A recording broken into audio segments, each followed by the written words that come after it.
teman-teman, Assalamualaikum warahmatullahi wabarakatuh. Perkenalkan, nama saya Meifa Aulia Putri dengan NIM 2506101062 dari kelas 2A Prodi Hukum. Jadi di sini saya akan membuat video mengenai pendapat saya tentang anak yang berkonflik dengan hukum. Jadi menurut saya anak yang berkonflik dengan hukum itu memiliki pengawasan yang lebih. Karena apa? Isu ini yang sangat kompleks dan juga memerlukan pendekatan yang bijak. Menurut pandangan saya, perspektif utama yang perlu kita lakukan atau yang perlu kita pertimbangkan untuk mengatasi anak yang sedang berurusan dengan hukum, yaitu anak tetaplah anak. Jadi otak anak dan juga remaja itu belum sepenuhnya berkembang pada bagian yang mengatur kendali impuls dan juga pengambilan keputusan. Jadi mereka itu lebih rentan terhadap pengaruh lingkungan dan juga belum bisa sepenuhnya memahami konsekuensi apa yang akan ia terima pada jangka panjang. Itu yang pertama. Yang kedua yaitu pendekatan restoratif lebih efektif. Kenapa bisa begitu? Karena penelitian menunjukkan bahwa pendekatan rehabilitatif atau pemulihan pendidikan konseling jauh lebih efektif daripada hukuman semata untuk anak-anak. Karena apa? Tujuannya itu adalah untuk memperbaiki, bukan untuk menghancurkan masa depan anak tersebut. Yang ketiga, kita juga ada sistem peradilan khusus untuk anak yang ada di Indonesia pada UU nomor 11 tahun 2012 tentang sistem peradilan pidana anak atau SPPA yang mengutamakan. Jadi ada 3 utama. Yang pertama, diversi atau penyelesaian di luar pengadilan.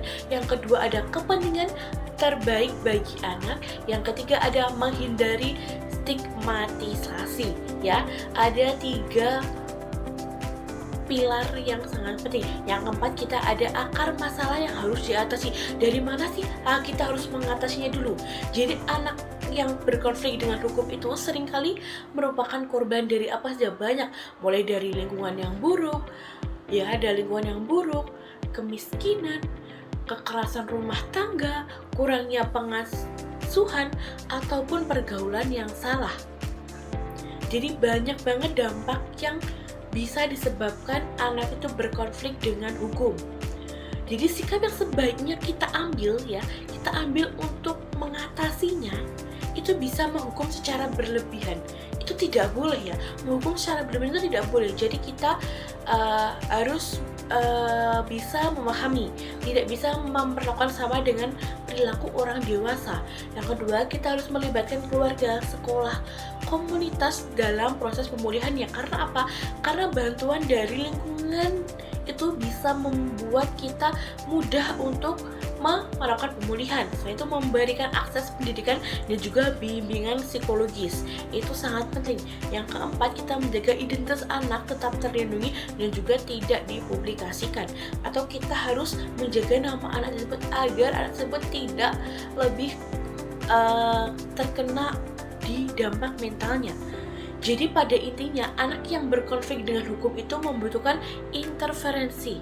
Bukan hanya sekedar hukumannya, bukan sekedar hanya hukuman.